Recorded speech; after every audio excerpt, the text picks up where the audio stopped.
Kami po ay nagagalak na muli kayong makasama sa loob ng isang oras sa pamagitan po ng pag-aaral ng Salita ng Diyos. At kami po ay muling tatalakay ng ng ating pong ginagawang serye dito sa programang Kapitulo Bersikulo. Ako inyong kaibigan, Brother Johnson Amican, at kasama ko ang aking partner, walang iba kundi si Brother Jerry Sevilla. Maligayang panonood po sa inyong lahat, mga minamahal naming taga-subaybay. Isa pong kagalakan sa aming mga puso na sa loob po ng isang oras. Kami po ay inyong patutuloyin sa inyong mga tahanan sa pamamagitan ng programang ito. Sa lahat po ng aming mga suking taga-subaybay, huwag ko kayong bibitiw, at doon naman sa mga bago po namin mga taga-subaybay ng programang ito, sana po ay makinabang po tayo sa ating pong gagawing pagsusuri, maging bukas ang ating mga isipan at ang ating puso upang makarating tayo sa pagkaalam ng katotohanan. Patuloy kami mga kapatid, mga kaibigan, na tumatalakay ng serye. Ito po ay ang ating pagpapatuloy sa lahat ng mga talatang controversial at parabagang kalaban sa paniniwalang Seventh Adventist, ay iniisa-isa po ulit natin ito, mga kasama. At patuloy pa rin kayong makakapagpadala ng mga katanungan sa mga numero po na inyong makikita sa ating pong mga TV screen. Ngayon ay magpapasimula tayo, pero bago yon, kayo po ay aming inananyahan sa isang panalangin. Brother Jerry? Tayo po ay manalangin. Dakila naming Diyos, Ama namin na ang tahanan ay nasa mga langit, muli po naming bubuksan ang mga pahina ng inyong banal na kasulatan upang aming pag-aralan at siyasatin sa inyong banal na aklat ang mga hiwaga ng katotohanan na mag-aakay sa amin upang lalo po namin kayong makilala bilang Diyos na nagmamahal at nagbibigay ng kaligtasan sa lahat ng sumasampalataya sa iyo.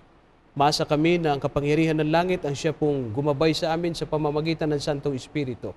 Buksan po ang puso ng aming mga taga-subaybay, at kami naman na inyong gagamiting instrumento ay magiging pagpapala sa kanila, maging makapangyarihan upang sila'y gabayan sa pag-aaral ng inyong mga salita. Salamat po sa inyong pagtugon sa aming mga panalangin, sapagkat hinihiling po namin ang lahat ng ito hindi sa aming karapatan, kundi sa matamis na pangalan ng aming tagapagligtas na si Jesus. Amen. Amen. Ang aming pong tinatalakay, mga kapatid, part 2 po ito. May kinalaman po pa rin po ito sa kautusan. Akin pong gustong bigyan ng linaw ito, Brother Jerry, dahil meron tayong ilang mga kapatid, katulad ni Joel Maso, na nami-misinterpret tayo. Hindi naman niya kasi napapanood yung ating mga video.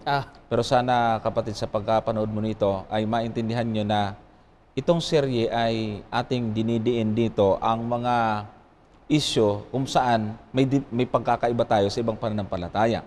Ang gusto kasi ng ating kapatid, wala namang masama ron. Ang gusto niya, righteousness by faith. Hindi naman lahat pwedeng, biro mo ilang taon tayo dito, pabalik-balik na tayo ron. Ating iniisa-isa yung maling pagkaunawa sa bawat talata. Hinokorek natin yan, itinutuwid natin yan, at hindi puro paulit-ulit na tayo ng righteousness. Wala namang masama ron. Kasi lesson naman natin yan, doon na lang siya magabang. Tsaka meron tayong topic tungkol dyan. Yan, oo. Bagaman bawat talata at paksa nating tinatalakay ay may connection ito sa ating Panginoon, pero ito kasi ay apologetics at saka pagtatama sa maling interpretation doon sa iba. Tama yun. Kaya doon ang focus natin. Sana maintindihan ito ng ating kapatid at ganoon sa iba. Ano po? Hindi porkit dinidiin namin itong mga kautusan ito, pabalik-balik daw, sabing ganoon, ay salvation by works na. Inuulit-ulit natin yung mga bagay na yan. Tayo pa rin po ay nananatili bilang kaisa ng mga evangelical sa pananampalataya na tayo ay naligtas sa biyaya sa pamagitan ng pananampalataya, Brother Jerry. Tama po yun. Dapat magkaintindihan po tayo doon. Ngayon ay itinutuloy natin, Brother Jerry, yung pag-aaral natin tungkol sa kautusan. Nasa ang talata na tayo? Dito na po tayo, Brother Johnson, sa isa pang aklat ng Biblia na ginagamit din po ng marami upang pasubalian yung ating pong aral o doktrina na may kinalaman po sa pagsunod natin sa 10 utos ng ating Panginoong Diyos. Ito pong talatang ito ay ginagamit hindi lamang po ng mga evangelicals, kundi ng iba pang mga Kristiyano na tumutulig sa pagsunod natin sa 10 utos. Dito sa aklat ng Lucas, Kapitulo 16, ang bersikulo po ay 16. Ganito po ang ating mababasa. Ang kautusan at ang mga propeta ay nanatili hanggang kay Juan. Mula nooy, ang ebanghelyo ng kaharian ng Diyos ay ipinangangaral at ang bawat tao ay pumapasok doon na nagpipilit. Yung pong talatang ito ay ginagamit upang bigyan ng konklusyon na sasabihin nila ang pagsunod ng mga Seventh-day Adventists sa 10 utos ng Diyos ay hindi ayon sa sinasabi sa Lucas 16:16. Sapagkat ang sabi sa binasa daw natin, ang kautusan ay nanatili hanggang kay Juan. Totoo po ba ito, mga gilo nating mga taga-subaybay, ang konklusyon? Tulad po ng sinabi namin dito sa ating programa, hindi po kami nagtatapon ng anumang kapitulo at bersikulo ng Biblia sapagkat lahat ng mga nakasulat dito ay pawang katotohanan. Ang atin lamang itutuwid ay yung pakahulugan ng marami. Ayan, tama yan, Brother Jerry. Kasi pagka binasa mo nga naman ito, kapatid, mga kaibigan, pag binasa mo ito tapos tinapos mo na roon, parang lalabas niyan, pagkatapos ni Juan, ay wala na talagang 10 utos. Totoo yan. Pero pagka itinuloy natin yung talata, ay naroon din yung solusyon kaagad. Kaya ang amin pong papel dito ay bigyan po kayo ng idea kung paano po natin makukuha ang tamang mensahe ng mga talata ng Biblia. Correct. Bakit ko nabanggit, Brother Jerry, kapag itinuloy natin? 16 yung binasa mo, ano? Oo. Yung 16 ng Lucas sa binasa mo, tama? Tama. Ang 17, ganito nakalagay. Ngunit lubhang magaan pa ang mga wala, ang langit at ang lupa, kaysa mahulog ang isang kudlit ng kautusan. Biro mo? Kung hanggang kay Juan, ibig ba sabihin na wala na yung langit at lupa pagkatapos ni Juan? Andun din ang paliwanag. Kumbaga, yung mga nagbabasa, itutuloy lang eh. Oo nga. Yung mga nagsasabi at naniniwala. Kasi ang kanila naman ditong interpretasyon talaga yung 10 utos tapos na eh. Kasama din yung Sabat. Pagka hanggang kay Juan lang, after nun, wala na. Oo. Pero pag binasa niya yung 17, problema siya eh. Oo. Kasi sabi, kung ulitin natin, ngunit lubhang magaan pa ang mga wala ang langit at ang lupa kaysa mahulog ang isang kudlit ng kautusan. Yan. O biro mo, paano i-reconcile itong dalawang ito? Magkakakontra eh. Magkasunod lang. Pinakamaganda nito, pakinggan natin mabuti, sapagkat sa amin, walang kontrahan itong talatang ito. Tama. Pero sa iba, magkukontra. Dahil ang konklusyon, after ni Juan, tapos na, hanggang sa kanya lang eh. Tsaka isa pang palaisipan na gusto nating banggitin sa ating mga kaibigan. Kamukha nung ating mga unang serye. Kapag hindi natin hinihimay ang diwa ng salita o kaya formasyon o pagkakahanay ng salita, magkakaproblema nga. Tama. Unang-una, binigyan na ni Brother Johnson ng kahulugan. At pagtutuwid yung ganong konklusyon doon sa sumunod na talata. Tama. Ang akin naman, bibigyan naman natin ng pag-iisip yung tema ng pangungusap. Tama. Ang kautusan hanggang kay Juan na nanatili, ang kautusan ay hanggang kay Juan na lamang. Ibig po bang sabihin dyan ay yung bisa ng utos na huwag kang pumatay pagkatapos kay Juan? Pwede na. Pwede nang pumatay. Pangangalo niya, ganun din. Yung bisa ng utos na huwag kang mangangalo niya pagdating kay Juan, pagkatapos kay Juan, pwede na mangalo niya. Oo nga. Yung utos na huwag kang magnanakaw pagkatapos kay Juan, pwede na magnakaw. O sige nga po, hindi ho ba ganun ang magiging itsura niyan? Kapag ganyan ang magiging konklusyon natin. Tanungin natin si Jesus. Tama. Since na binanggit mo yung 17, totoo po ba na iniutos ng ating Panginoon Jesucristo na wala ng bisa yung mga utos na yan sa 10 utos kay Juan na lamang? Tama. Pakinggan po ninyo dito sa aklat ng Mateo, Kapitulo 19. Ganito po ang ating mababasa sa bersikulo 16 hanggang 19. At narito lumapit sa kanya ang isa at nagsabi, Guro, anong mabuting bagay na gagawin ko upang ako'y magkaroon ng buhay na walang hanggan? At sinabi niya sa kanya, bakit mo itinatanong sa akin ang tungkol sa mabuti? May isa na siyang mabuti, datapat kung ibig mong pumasok sa buhay, ingatan mo ang mga utos. Sinabi niya sa kanya, alin-alin? At sinabi ni Jesus, huwag kang papatay, huwag kang mangangalunya, huwag kang magnanakaw, huwag sasaksi sa di katotohanan, igalang mo ang iyong ama at ang iyong ina, at ibigin mo ang iyong kapwa na gaya ng iyong sarili. Kung ang binatang ito ay nung magtanong sa ating Panginoon Jesucristo, anong gagawin niya upang magkaroon ng buhay na walang hanggan? Kung totoo na nasa kaisipan ng ating Panginoon Jesucristo na yung kautusan na 10 utos ay hanggang kay Juan na lang, hindi niya sasabihin itong bahaging ito eh. Tama. Kasi maaaring sabihin ng Panginoon Jesucristo, yung utos na hinihingi mong dapat mo sundin, yung utos na huwag kang pumatay po konting araw na lamang, mawawala na yan. Kasi pagkatapos ni Juan, pwede na yan. Mm. Yung utos na huwag ka mangangalunya, iilang araw na lamang ang pagsunod mo dyan, ha? Kasi pagkatapos ni Juan, ay pwede na yan. Pwede mo nang labagin yan. Yung utos na huwag kang magnanakaw, ha? Iilang araw mo na lamang nagagawin yan. Kasi pagkatapos kay Juan, pwede ka nang magnakaw. Ganun ho ba ang ibig sabihin, mga kaibigan? Sabi ng ating Panginoon Jesucristo, kung gusto mong pumasok sa buhay, ingatan mo ang mga utos. Tama. Kung magkaganon, hindi pala 10 utos ang pinatutungkulan ng Lucas 16:16 na hanggang kay Juan na lamang ang bisa. Kasi kung gagamitin natin ang kaisipan natin sa pag-uunawa ng Biblia, maraming lalabagin ang konklusyon na gano'n eh. Tama. Unang-una, sa ating common sense, hindi po pwede. Mm. Sa konteksto ng Biblia, hindi po pwede. Tama. Ngayon, alamin natin anong ibig sabihin noon. Yan ang Na sinasabi hanggang natin. kay Juan na lamang yung kautusan. Oo, maganda yan, Brother Jerry, kasi yun yung sinasabi natin, gawa ng limitado yung mga translation o salita sa Tagalog, ay iisang word na lang. Ito yung word na kautusan. Ang translation sa kahit iba-ibang klase ng kautusan ito sa Biblia.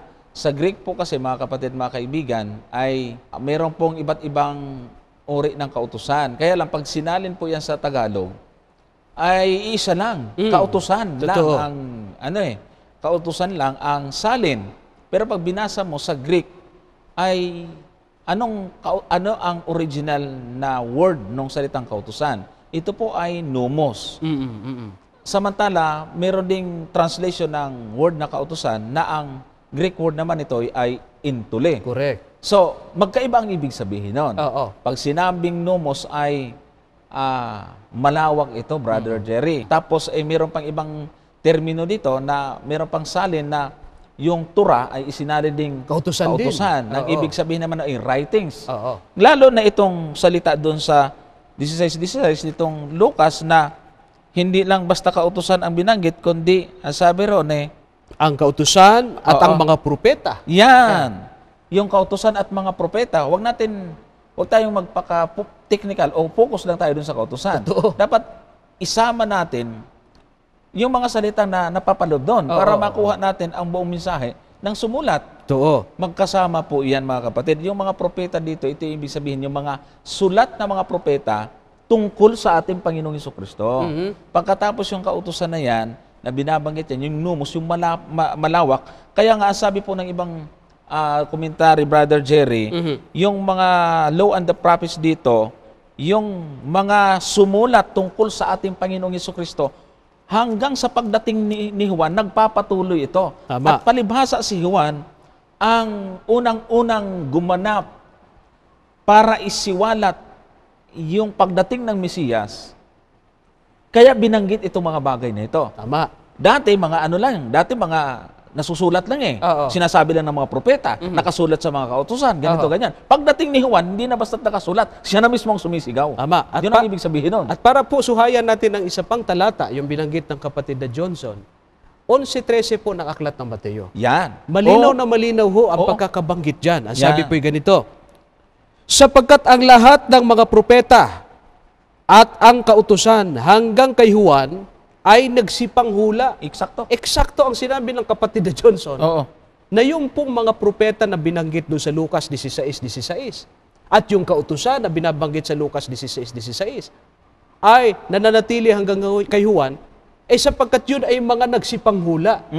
Hindi ho natin pwedeng isama ang 10 utos, mga kaibigan. Sapagkat sa sentido komon lamang, hindi po pwedeng maging ganun eh. Tama. Ikalawa, ang tinutukoy palang kautusan na binabanggit dito ay mga kautusang humula sa ating Panginoong Jesucristo.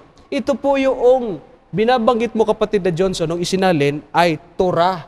Yung po kasing aklat ni Moises mula Genesis hanggang Deuteronomy. Deuteronomio, yun ay may mga hula rin patungkol sa pagdating ng ating Panginoong Oo. Jesucristo. Yung mga hayop na hinihandog. Yan. Siya kinakain. Yung mga tinapay na Walang libadura, siya rin. Siya rin yung mga ilaw kalandiliro doon sa templo. Yung saserdote, Yan. siya din. Oo, siya rin. Yung sinabi ni Moises na palilitawin sa gitna ninyo ang isang propeta, Oo, siya rin. katulad ni Elias. Oo, siya din. At saka, ang naggumanap noon talaga ay si Juan. Oo, Nung tama. bago dumating si Kristo, ginawa ni Juan ang paghahanda ng daan nitong Mesiyas na inihula na natala sa aklat ni Moises at sinabi ng mga propeta. Tama. Kaya yun ang pagkasabi, hanggang kay Juan nagsipanghula. Sukat ba namang tanggalin mo yung 10 utos dahil doon? Saan ba kayo nakabasa naman 10 utos humula? Wala akong ganun. 10 utos po, yung moral na kautusan yan, instruction para maging matuwid ang karakter mo, hindi para manghula. Yan. Para masusugan pa natin, Brother Jerry, yung Apo. 11:13 ng Mateo binasa mo. Anong kautusan talaga at para maintindihan natin mabuti? Idadagdag natin itong sa Lucas 24, Ayan. 44. Yan, apo. At ganito ang nakalagay. At sinabi niya sa kanila, ito ang aking mga salitang sinabi ko sa inyo, nang ako'y sumasa inyo pa, na kinakailangang matupad ang lahat ng mga bagay na nangasusulat tungkol sa akin sa kautusan ni Moises Ayun, binanggit at na. sa mga propeta at sa mga awit. Yun. Talagang itong nakautusan ni Moises at mga propeta, bagaman sila ginamit ng Diyos sa paggabay sa bayan ng Diyos, pero palagi nilang binabanggit yung pagdating ng Mesiyas. At yung pagdating ng Mesiyas nga, meron ding pinakahuling gumanap at naghanda ng daan niya, si Juan. Tama. Oo. Abay, sukatin ba namang Tanggalin yung 10 tanggalin utos. yung 10 utos? Oh, Dahil pagdating ng walang bisa, mga kapatid, delikado yan. mahirap yun Tulad na sinasabi natin, hindi lahat na bababasa mo, nakautos ay 10 kaagad, nagtakan mo kaagad, o banatan mo kaagad ng konklusyon, na yun ay 10 utos. Wala po, mga kapatid. Gamitan po natin ang tamang pag-unawa sa Biblia at kung titingnan natin kung papasa po ba sa ating, unang-una sa common sense lang, hindi po pwede yun, mga kapatid. Lalo na po sa konteksto ng Biblia. Isa pang talata na gusto nating dagdagan, Brother Johnson, yung palang ibig sabihin ng Lucas 16:16, si Juan, yung kahuli-hulihang humula Tama. sa ating Panginoon Kristo.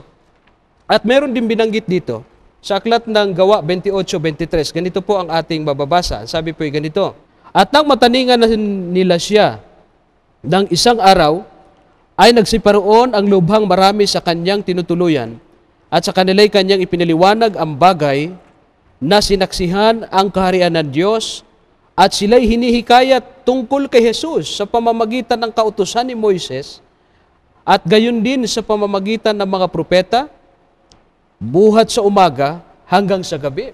Yung pagkakahikayat dito sa mga Kristiyano, Brother Johnson, ang ginagamit nila ay ang mga kautusan ni Moises at mga sulat ng mga propeta. Tama. Kaya yung binabanggit po sa Lucas 16:16, hindi po yan tumutukoy sa 10 utos. Manapay, sinulat ng aklat ni Moises, yung Torah, sinulat ng mga awit, at pati yung mga sinulat ng mga propeta. In other words, ang binabanggit po pala roon ay mga kalipunan ng aklat sa lumang tipan na humula sa pagdating ng ating Panginoon Kristo nung una. At para patunayan natin, Brother Jerry, na doon sa aklat na kautusan ni Moises na binabanggit, Apo.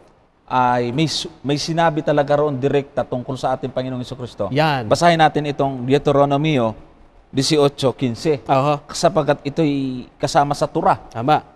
Tingnan po ninyo kung paano pagkasabi ng aklat na ito tungkol sa pagdating ng ating Panginoong Jesucristo. Sabi rito, palilitawin sa iyo ng Panginoon mong Diyos ang isang propeta sa gitna mo, sa iyong mga kapatid na gaya ko. Sa kanya kayo makikinig. Yun. Ito ay tumutukoy sa Mesiyas, sa ating Panginoong Jesucristo. Paano natin nalaman? Sapagkat ito po ay natupad sa ating Panginoong Jesucristo, mababasa po natin ito sa 6:14 ng aklat ng Juan, Brother Jerry. Ganito ang nakalagay. Kaya't nang makita ng mga tao ang tandang ginawa niya, ay kanilang sinabi, totoong ito nga ang propeta na paririto sa sanglibutan. Tupad. Saktong-sakto. Saktong-sakto.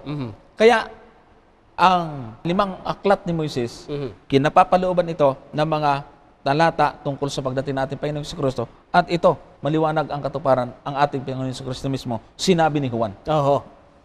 Biruin mo ba naman 10 utos yung hanggang kay Juan?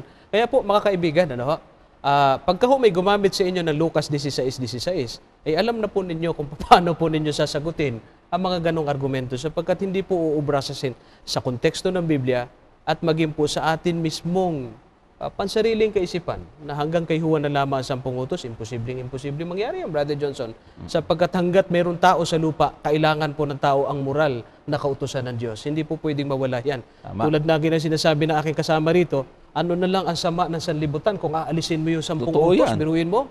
Sa lupang ito, pagkadami-daming mga kasalanan ginagawa ang tao, na kung tingnan mo nga lang ngayon, mapapanood mo sa telebisyon, yung mga karumal-dumal na pag-aasawa ng lalaki sa kapwa lalaki, yung pagkakahiwalay ng mag-aasawa, yung pagpapatay ng iba't ibang klase ng mga tao ng karumal-dumal na pagpatay, aalisin mo pa yung 10 utos. Nako. Ay ano na lang ang magiging itsura ng sanlibutan. Nandiyan na nga yan ngayon, binabaliwala pa. Kaya nga Lalo pa pagka winala. Ayun. Kaya nga sabi natin, na lagi dito sinasabi natin, Brother Cherry, kung tutuusin may pananagutan itong mga nagtuturo na wala na 10 utos Totoo yun.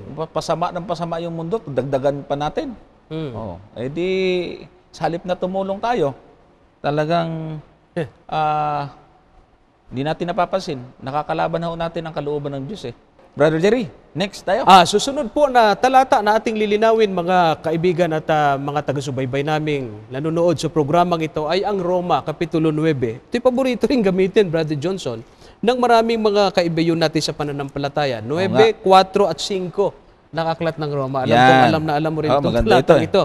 Ang sabi po ganito, napawang mga Israelita na sa kanila ang pagkukupkup at ang kaluwalhatian at ang mga tipan at ang pagbibigay ng kautusan at ang paglilingkod sa Diyos at ang mga kapangakuan na sa kanila ang mga magulang at sa kanila mula ang Kristo ayon sa laman na siyang lalo sa lahat, Diyos na maluwalhati magpakailanman siya nawa. Babanatan ng konklusyon, isasarado ang Biblia. Nakita na ninyo, hindi pala para sa ating mga Pilipino o sa ating mga Kristiyano, ang kautusang 10 utos ng Diyos. Sapagkat yan ay ibinigay lamang sa mga Israelita. Tapos tatanungin ka, Israelita ka ba, Brother Johnson? Oo nga, parang hindi para sa iyo yan. Pag binasa natin ito ng dire-diretso, parang mali na naman tayo. Yun kasi maliwanag nga naman dyan na pawang mga Israelita, sa kanila daw yung pagkakopkop, kaluwalhatian, ang mga tipan, pagbibigay ng kautusan, paglilingkod sa Diyos, pati mga kapangakuan. Yan. Pero yun ang lagi natin sinasabi, mga kapatid, na kapag kayo nakikinig, siguraduhin nyo na mayroon kayong hawak na Biblia at kinoconfirm nyo. Ilista nyo, Kasi dyan pa lang, pag kayo mismo magbasa, mapapaisip na kaagad kayo. Ayun na nga kahit na kayo mismo magbasa, tingnan nyo, pag binasa ito ng iba, parang malaking puntos ito at matatalo tayo. Okay, mali tayo. Ganon naman kalalabasan Pero ulitin nyo pong basahin. At sigurado ako meron kayong makikitang mapapansin dito. Totoo yan. Ako, babasahin ko, Brother Jerry, ng dahan-dahan. Sige. Tingnan nyo, napawang mga Israelita na sa kanila ang pagkukupkup at ang kaluwalhatian at ang mga tipan at ang pagbibigay ng kautusan at ang paglilingkod sa Diyos at ang mga kapangakuan. Ayan. Di, granting na sa kanila yan.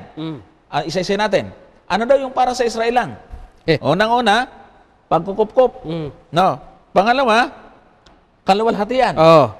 Pangatlo, mga tipan. Mga tipan. Sa kanila yan. Ganadong-ganado yung iba dyan.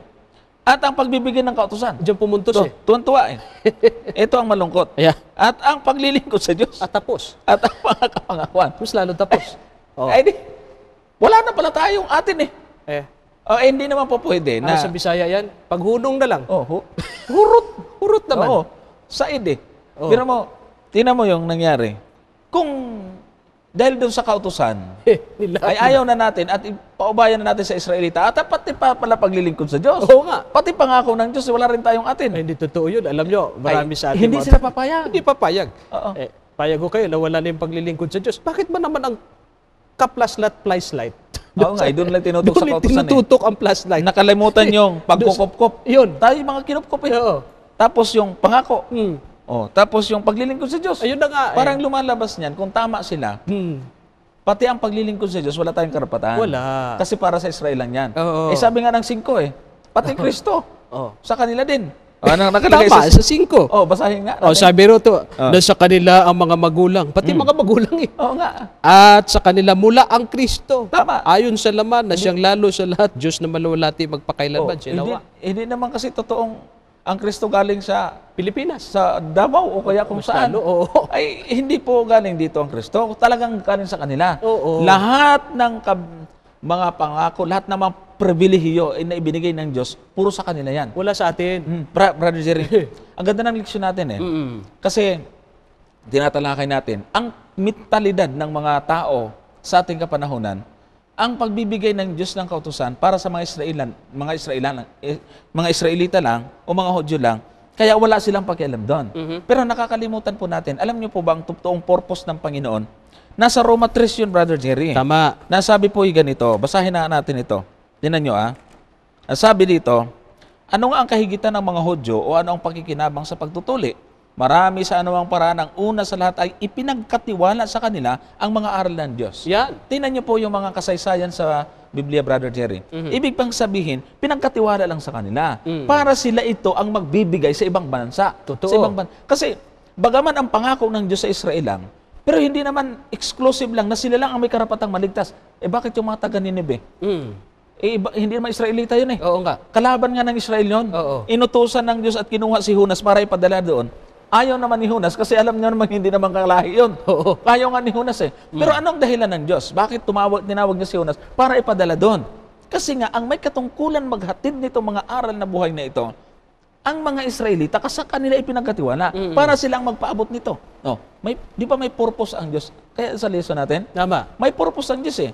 Kung bakit nabihag sila Daniel, si Shadrach, Meshach, Abednego, ay biro mo sa kaharian ng Babylonia, nahayag ang pagiging totoo ng Diyos ng Israel. Tama. Kaya nga sabi ng kasaysayan pati yung kay Esther at saka yung Mardukyo, ang dami doong mga taga-Persya na naging Hudyo o sumampalataya, sumanib sa Hudyo. Kaya ibig sabihin, malinaw na sa Old Testament pa lang, hindi exclusive ang kaligtasan sa mga Israelita lang. Si kanila talaga ipinagkadiwala. Katulad nito, yung pangako sa kanila, kautusan sa kanila, tipan sa kanila. Pero, pag sila ay may karapatan at meron talagang kalooban ang Diyos na pati yung hindi bayang Israel, ay meron din silang puso na para maligtas yung mga yon. Katulad ng mga binabanggit natin. At isa pang talata na gusto natin pong ipaglingkod sa ating mga kaibigan, na totoo ba na kumo sila ang pinagkatiwalay sa sarilinin? Oo. Hindi eh. Dito sa aklat ng, alam mo talatang ito eh. Kabisado 38 ito ng gawa. Pati kalaban natin, kabisado na yan. Kabisado na ito, naging parang Magic- lagda natin itong talatang verse ito. yan, Magic verse verse na ng kapitulo, versikulo. 7:38 po ng aklat ng gawa, mga kaibigan. Ganito po ang ating mababasa. Ito yaong naroon sa iglesia sa ilang, nakasama ang anghel na nagsalita sa kanya sa bundok ng Sinai, at kasama ang ating mga magulang na siyang nagsitanggap ng mga aral na buhay upang ibigay sa atin. Yan, ang sinasabi natin. Yun palang mga Israelita o yung mga Hudyo na binasa natin doon sa Roma 9:5 at 9:4 at 5. Bagamat sila talaga ang pinagkalooban ng mga aral na buhay, pangako, tipan, paglilingkod sa Diyos, pati Kristo, sa kanila lahat yan. Pero hindi para sarilinin. Sabi sa binasa natin, upang ibigay naman sa atin. Kaya po, i-reverse natin ng kaunti. Yung Roma 9:4 at 5, anong meron sa Israelita? Pangako, tipan, kautusan, paglilingkod sa Diyos, mga magulang, pati Kristo. Tama. I-reverse natin. Tayo ba ay dapat may Kristo? Meron. Kasi tayo ay kasama sa pinagkamatayan ng ating Panginoon Kristo. Iniligtas ng kanyang dugo. Tayo ba ay may paglilingkod sa Diyos? Meron. At yan ay hayag na hayag sa inyo sapagkat kayo man na ating mga taga-subaybay naglilingkod din sa Diyos eh. Tama. Kayo ba ay nakikipangako din sa pangako ng Diyos sa mga Israelita? Totoo yan. Yung inyong mga pastor, pag gumamit ng pulpito nila, ang kanilang ginagamit sa sermon, sa Israelita rin sinabi eh. Tama. Yung halimbawa yung awit 23. O sige nga, kung sa Pilipino sinabi yan. Yung Proverbs 3, 5, and 6 na paboritong talata. At saka yung Jeremiah 33:3 na sinasabi nila na long distance telephone ng Panginoon sa langit o yung PLDT ng langit na kung tumawag ka sa kanya, maliligtas. Ang dami-dami mga marka yung Biblia ninyo. Tingnan po niyo kung sa Pilipino sinabi yan. Lahat yan sa Israel eh. Pati yung Kristo, wala ho tayong anuman. Kaya kung may Kristo tayo, bakit hindi natin tanggapin yung kautusan?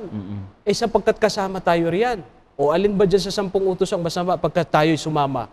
Wala naman moral yan Kaya dapat nating sundin. Yan. At dahil nga sa salita na yun, Brother Jerry, na sa kanila rin galing ang Kristo. Kaya binanggit dito sa Juan 4:22 ang ganitong salita. Yeah, maganda rin Sabi, yan. sinasamba ninyo ang hindi ninyo nalalaman. Sinasamba namin ang nalalaman namin sapagkat ang kaligtasan ay nanggagaling sa mga Hudyo. Ayan. Hindi pati pala kaligtasan nanggagaling. Pero ang dami sa ating mga Kristiyano galit sa Hudyo sa kanila, utang na loob nga natin sa kanila Nga. Kasi sila ang tinawag una ng Diyos.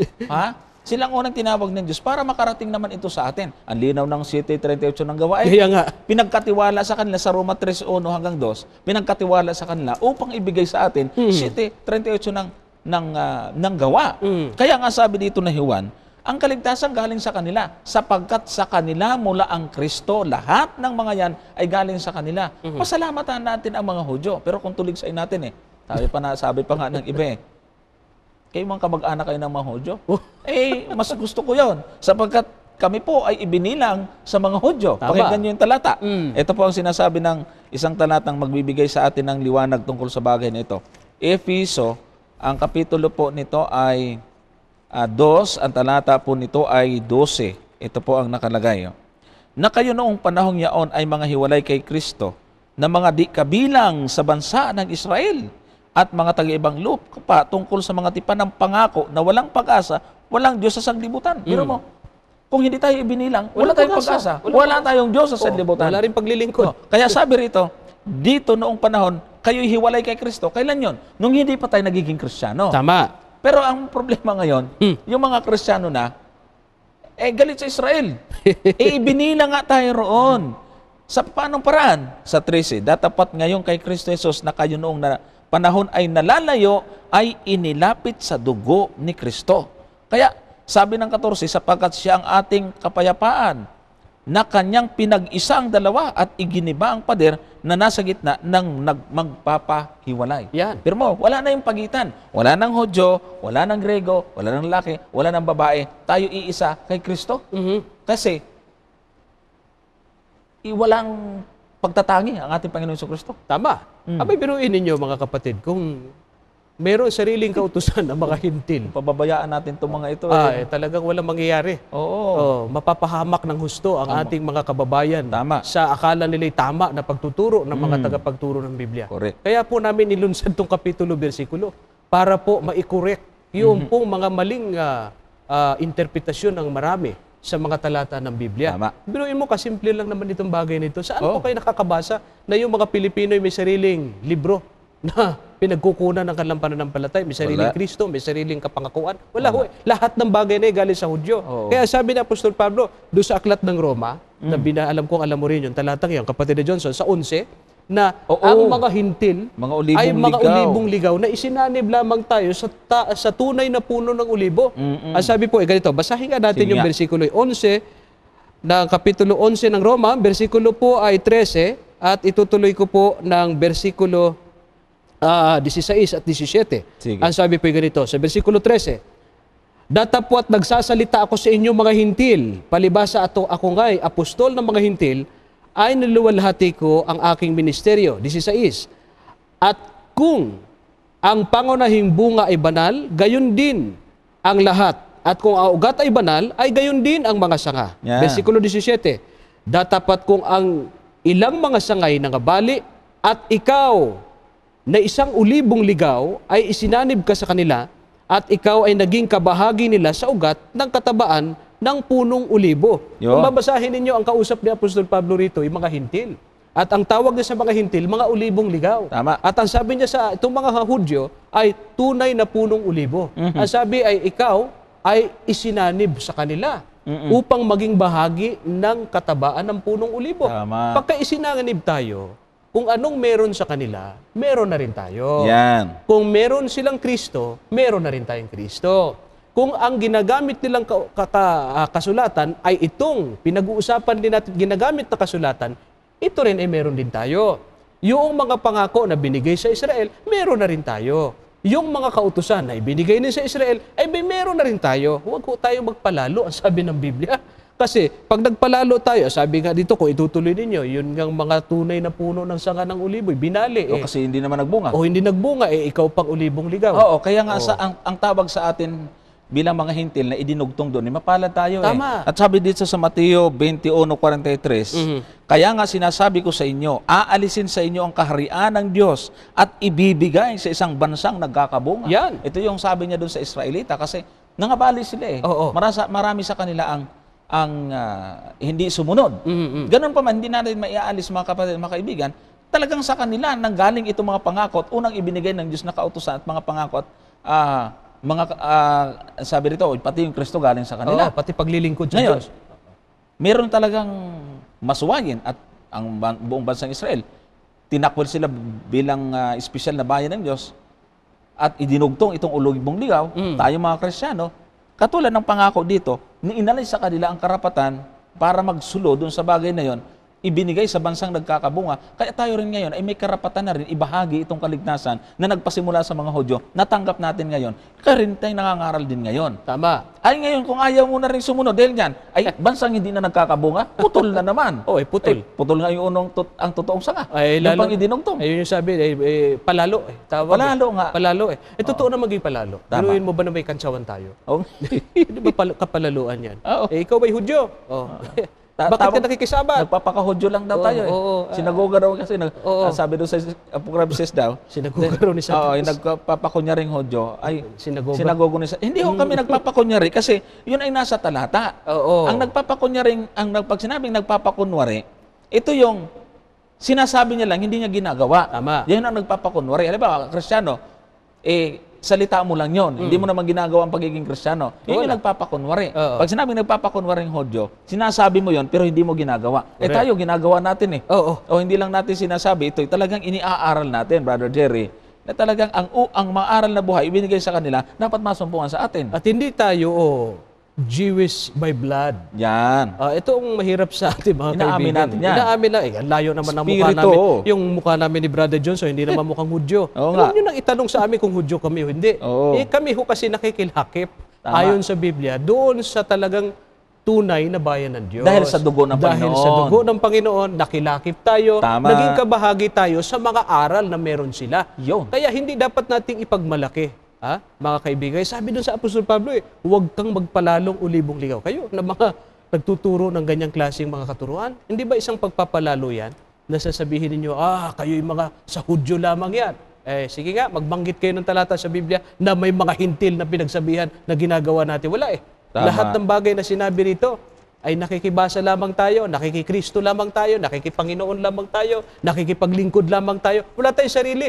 Kaya sabi nga doon sa binasa mo sa Efeso kanina, walang Diyos sa sanlibutan. Tama. Walang pag-asa sa mga bagay na espiritual. Tama. Subalit salamat sapagkat sa pamamagitan ni Kristo, tayo'y nailayo dati, nailapit tayo sa pamamagitan ng kanyang dugo. Yan. Kaya tayo kabahagi ng malaking sambahayan ng Diyos. Oo, kaya isang kautusan na lang meron tayo, Brother Jerry. Correct. Hindi naman pwede ang Diyos na ibang kautusan noon, ibang kautusan na ngayon. Mahihirapan. Double standard yan. Ang nangyayari Tama. dyan. Yung mga bagay na yan. Sige, meron pa yata tayong pwedeng isunod dyan. Yeah, isusunod natin ito, palasak din ginagamit ito, Brother Johnson, ng ating mga kaibayo sa pananampalataya, ating linawin sa Kapitulo 3 ng Roma, ang versikulo 20, 27 at 28. Simulan ko sa versikulo 20. Sapagkat sa pamamagitan ng mga gawa ng kautusan ay walang laman na aariing ganap sa paningin niya. Yan. Sapagkat sa pamamagitan ng kautusan ay ang pagkakilala sa kasalanan. 27 at 28. Kaya nga saan naroon ang pagmamapuri? Ito'y hiwalay na. Sa pamamagitan ng anong kautusan? Ng mga gawa? Hindi, kundi sa pamamagitan ng kautusan ng pananampalataya. Kaya nga, maipapasya natin na ang tao ay inaaring ganap sa pananampalataya na hiwalay sa mga gawa ng kautusan. Yan. Dito lalabas sa konklusyon ng marami, Ang mga Seventh-day Adventist nagtuturo na ang tao ay kailangang maligtas sa pamamagitan ng kautusan. Ang tao ay maliligtas lamang sa pamamagitan ng biyaya, kaya hindi kayo nakakasunod sa prinsipyo ng banal na kasulatan. Oo nga. Maganda sana kung totoo, no? Parang tama, ano? Oo nga. Oo.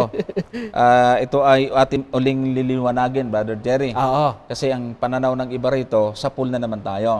Pero tingnan po natin kung paano po na misinterpret itong talatang ito. Ulitin natin yung talatang 20, 20. no? Sabi, sapagkat sa pamamagitan ng mga gawa ng kautusan ay walang laman na aariing ganap sa paningin niya.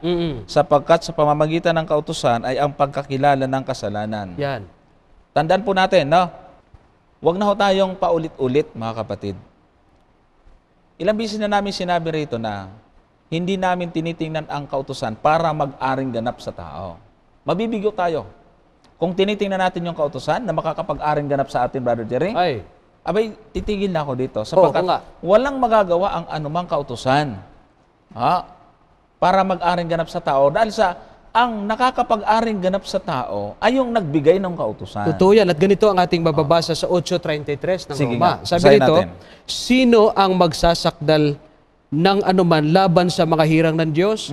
Ang Diyos ay ang umaaring ganap. Kita mo na, hindi yung kautusan. Hindi. At yun ang stand natin. Totoo. Totoo. Huwag ho tayong paulit-ulit na, tingnan mo, yung mga Seventh-day Adventist, sumunod-sunod sa kautusan para ariing ganap. Hindi nga ho eh. Hindi nga. Ang aming pong pagsunod sa kautusan dahil sa aming pag-ibig sa Diyos. Hindi para sa ariing ganap kami sa aming sarili. Correct. Mali yun. Yun yung mali dito sa mga sinasabihan ni Pablo. Oo. Paano kasi, mga Hudyo itong mga ito na mali ang kanilang pananaw sa kautusan. Tinitingnan nila ang kautusan para sila'y maging matuwid. Mali yun. Oo. Kasi ang kaligtasan, hindi sa tiningnan ka muna ng Diyos kung ikaw mabuti o masama, at pag mabuti ka, maliligtas ka. Pag masama, hindi ka maliligtas. Hindi ganon. Nakabase ang kaligtasan at pagpili ng Diyos sa iyong pananampalataya at pagtanggap sa ating Panginoong Hesukristo. Totoo yun. Yun yung Brother Jerry. Kaya sinasabi rito ni Apostol Pablo na ang kautusan ay hindi makakapag-aring ganap. Manapan, sabi niya, sapagkat sa pamamagitan ng kautusan ay ang pagkakilala ng kasalanan. Kaya doon ay mayroon pa rin kahalagahan itong kautusan. Oo. Bakit? Sapagkat nagpapakilala ito ng kasalanan ng tao. Totoo. At dito sa bahaging ito, mga kaibigan, amin pong laging sinasabi sa programang ito na kahit saan kayong mga libro ng Seventh-day Adventist maghanap ng anumang mga doktrina namin, wala kayong mababasa na sinasabi namin na pag sumunod ka sa 10 utos, ikaw ay maliligtas. Ang aming katuruan po, ang pananampalataya. Kamukha nung sinabi ni Brother Johnson, righteousness by faith. Ngayon, hindi din naman nangangahulugan yan na kung ikaw ay sumampalataya na sa ating Panginoon Jesucristo, iiwanan mo na yung pagsunod mo sa 10 utos ng Diyos. Hindi. Hindi, kasi yung 10 utos ng Diyos, iyan ho ay standard ng ating karakter. Tama. Relasyon po natin sa ating kapwa yan at Sa ating Diyos. sa ating Diyos. Kaya hindi po pwedeng mawala yan. Totoo na sa pag-aaring ganap ng Diyos, sa pananampalataya natin sa Kanya, hindi Kanya hihingian ng mabuting gawa ng kautusan. Walang kinalaman yun. Walang kinalaman yun. For example, ito ay lagi naming ginagamit na halimbawa dito sa ating programa. Ang isang taong makasalanan na nasa loob ng bilangguan, totoong bilangguan, halimbawa nakagawa siya ng pagpatay, o kaya nakagawa siya ng krimen, ngayon may nangangaral ng salita ng Diyos doon. Merong nagtuturo sa kanya ng ebanghelyo. Ngayon nakilala niya na siya isang makasalanan na nangangailangan ng tagapagligtas at biyaya para magtamo siya ng kaligtasan. Hindi po sasabihin ng pastor na, brother, paglabas mo na rito, tsaka ka na sumampalataya. O kaya, brother, pag gumawa ka ng 10 utos, mapiperfect mo yan, walang mali sa pagsunod mo, at tsaka mo tatanggapin si Kristo. Wala akong matinong pastor na magsasabi ng ganyan. Kami man sa Seventh-day Adventist, ang sasabihin po namin kung kami mangangaral sa bilangguan, kung ang sino mang sumampalataya, kahit na siya makasalanan sa panahong yon, binatatawad at patatawarin siya ng ating Panginoon Jesucristo, sapagkat sa biyaya siya maliligtas sa pamamagitan ng kanyang pananampalataya, hindi sa gawa ng kautusan. Kaya hindi po pwedeng sasalungat sa atin yung doktrinang yan O yung sinasabi ni Apostol Pablo dyan sa aklat ng Roma, sapagkat doktrina rin natin na sa pag-aaring ganap hindi hahanapan ng Diyos ng gawa ang sinuman sa pagsunod sa 10 utos. Yan, doon pa rin po tayo sa pananampalataya sa ating Panginoong Jesucristo. At gusto kong bigyan ng pansin, Brother Jerry, itong nasa huling bahagi nitong talatang 20. Yan. Sapagkat sa pamamagitan ng kautusan ay ang pagkakilala ng kasalanan. Ayan, Biro magandang mo bahagi yan. dahil dito sa talatang ito, tinapon mo na yung kautusan. Naku, Hindi mo na makilala yung kasalanan. Oo. Alam niyo ang kahalagahan ng function ng kautusan? Pagkatapos na ikaw ay maligtas, nagpapakilala ng kasalanan. At Totoo. anong gagawin mo pag nakikilala mo ang kasalanan? Sa 6:15 nito ding Roma, Oo. ganito ang nakalagay. Ano nga, mga kakasala baga tayo dahil sa tayo'y wala sa ilalim ng kautusan, kundi sa ilalim ng biyaya, wag nawang mangyari. Ayun. So hindi ka na magkakasala. Paano mo malalamang hindi ka nagkakasala? Dahil hindi ka lumalabag. Totoo yan. Pag nilabag mo yan, nagkakasala ka. Ay inalis mo ngayon yan. Hindi mo nalaman kung ano na yung ginagawa mo. Nakakalabag ka o nakakasunod. Dahil wala ka ng batayan eh. Totoo yan. Biro mong kapahamakan na mapupuntahan ng ganitong paniniwala, Brother Jerry. Oo. At meron din pahayag si Apostol Pablo. Tingnan natin. Para nating susugan pa na hindi tayo gumagawa ng istorya dito sa ating programa. 2:13 ng Roma. Parehas Pablo ito yung nagsasalita doon sa 3. Tama. 20 Ito, at 27 konteksto at 28. Pablo rin ito nagsasalita dito sa 2:13 ng aklat ng Roma din. Sabi diyan, sapagkat hindi ang mga tagapakinig ng kautusan ang siyang mga ganap sa harapan ng Diyos, kundi ang nagsisitalima sa kautusan ay aariing mga ganap. Ayo. Ay ngayon, ang tanong nagkontra ba yung dalawang Pablo dyan? Hindi. Hindi Parehang Pablo yan, yung isa kanina, walang lamang aariing ganap sa kautusan. Ito naman sa 2:13, aariing ganap ka sa pagsunod mo sa kautusan. Kontra ho ba? Hindi ho. Hindi. Ganito po kasi yon. Doon sa pag-aaring ganap sa pamamagitan ng pananampalataya, kamukha nung sinabi natin kanina, walang laman na aariing ganap sa mga gawa ng kautusan. Sa Tama. pagsunod mo, hindi i-required ng Panginoon sa iyo sa pananampalataya. Pero pagka ikaw ay mananampalataya na, Yan. ayan na yung sinasabi natin. Ikaw ay born again na. Ikaw ay sumampalataya na kay Kristo. Ikaw ay anak na ng Diyos. Aba, hindi ka naman lalabag. Kasi, ikaw na mananampalataya, aariing ganap ka naman sa pamamagitan ng pagsunod mo sa utos. Correct. Kung kailan ka ba naman naging Kristiyano, tsaka ka maghahanap ng kakalunyain mo? Kung kailan ka naging Kristiyano, hahanap ka ng papatayin mo? Kung kailan ka naging Kristiyano, hahanap ka ng nanakawan mo? Oo nga. Imposibleng mangyari yon.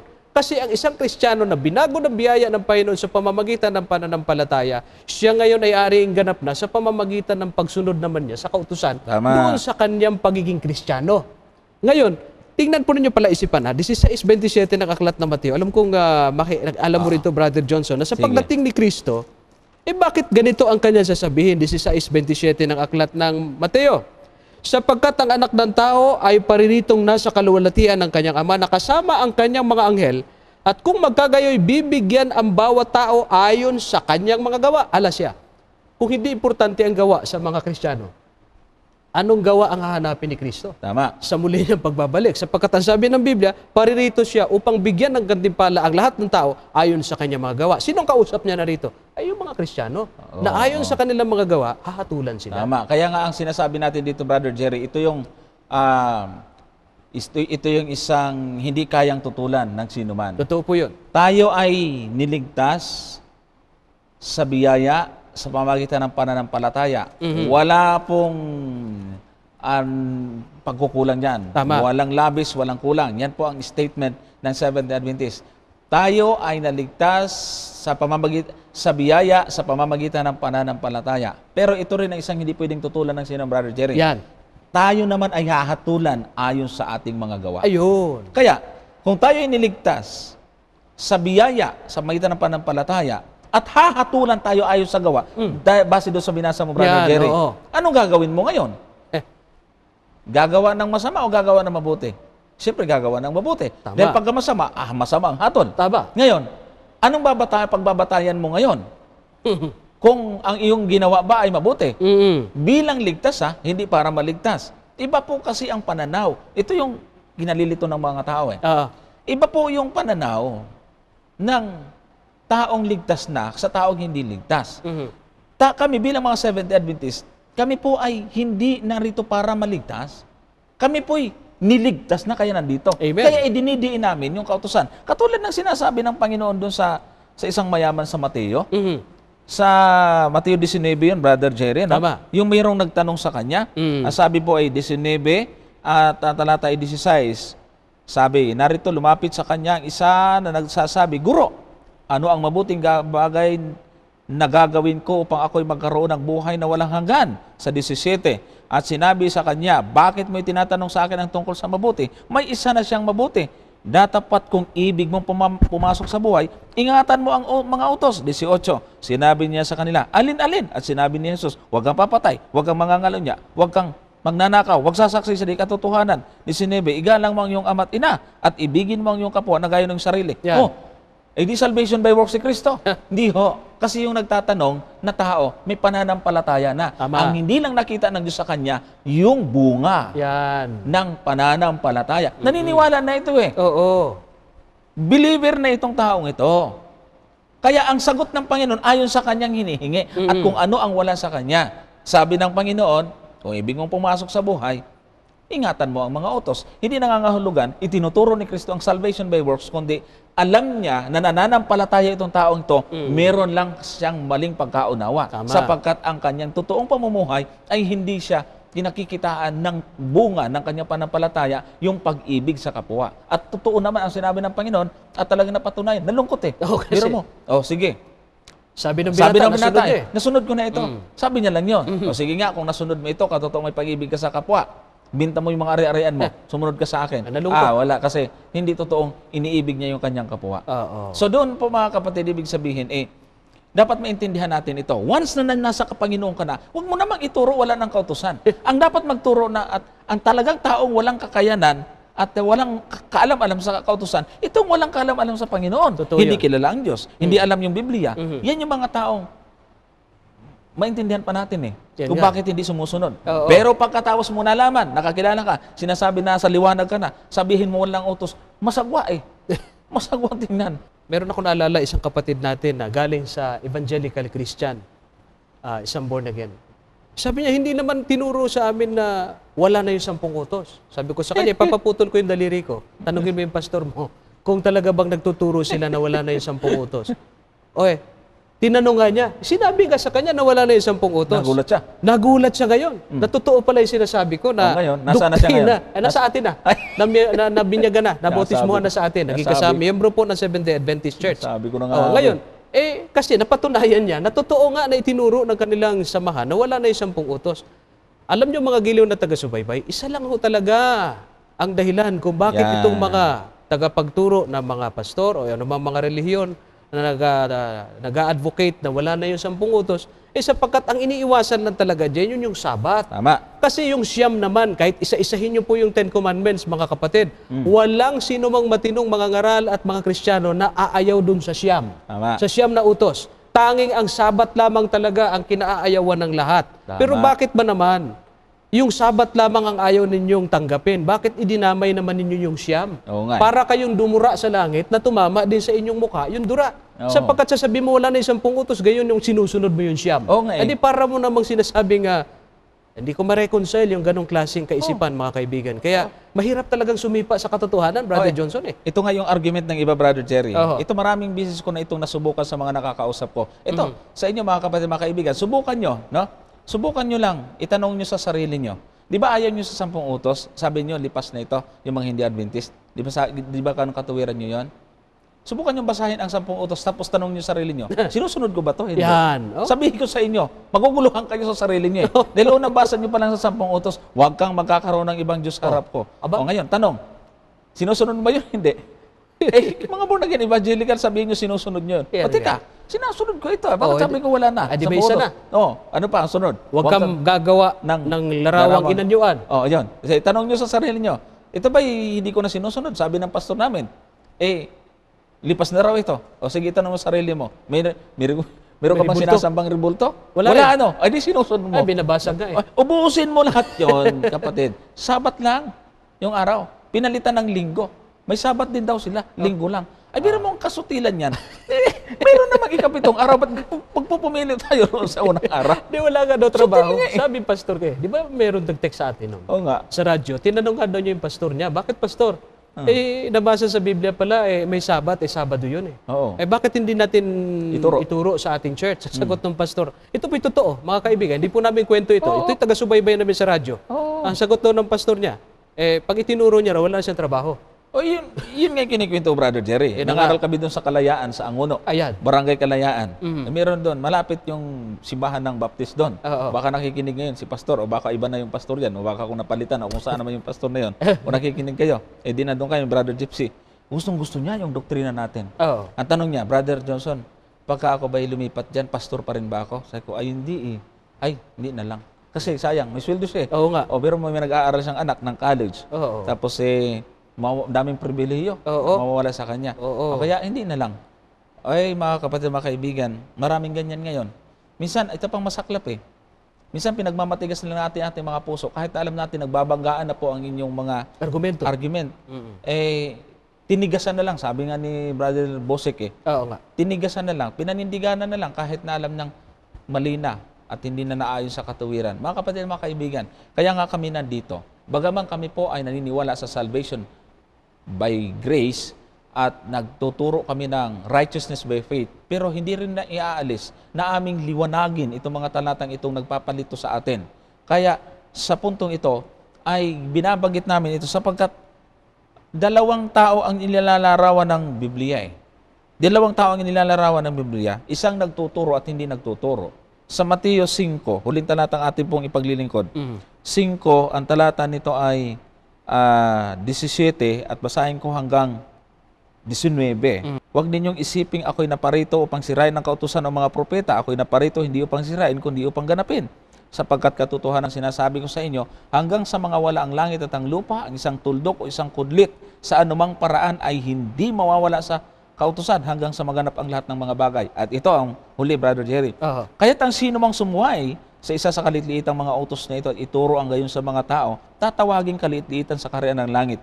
Datapot ang sino mang gumanap at ituro ito ay tatawaging dakila sa kaharian ng langit. Yan. O ngayon, sino po ang nagtuturo na dapat ganapin ang kautusan? Kami o yung nasa kabilang istasyon? Kami. Ano ang sabi ng Biblia? Yung hindi nagtuturo, kaliitlitan. Ang nagtuturo, dakila. Ito yun. Ito yung istasyon na inyong pinapanood, ang nagtuturo at nakakasunod sa sinasabi ng Biblia. Amen. Kaya kami po ay umaasa na muli po nawa ay nakapagbigay kami sa inyo ng karagdagang kaalaman mula sa salita ng Diyos. Tayo po ay manalangin. Panginoon, kami po ay muling lumalapit sa inyo. Ang aming hiling Ama, ang aming mga taga-subaybay at mga nakapanood sa episode na ito, nawa po ito'y makatulong sa kanilang pagsusuri, pagsasaliksik upang sa pamagitan ng inyong biyaya sila man ay maligtas at sila ay masumpungan na habang naghihintay sa inyo ay nagsumusunod sa inyong kalooban, bunga ng pag-ibig, hindi sa ikababanal at ikaaring ganap. Ang mga katotohanan ito na amin pong inaibahagi sa aming mga kapatid, Panginoon, ay maging binhi po nawa ito na balang araw ay tutubo ito at magbubunga ng kaligtasan sa kanilang buong sambahayan. Patawad po sa aming mga pagkakasala at pagkukulang, itong aming dalangin sa pangalan ng aming tagapagligtas, ang aming Panginoong Yesus. Amen. Amen. Hanggang sa muli, kayo po inaasahan namin na kayo makakasama namin sa pag-aaral ng salita ng Diyos. Maraming salamat po sa inyong walang sawang pagsubaybay.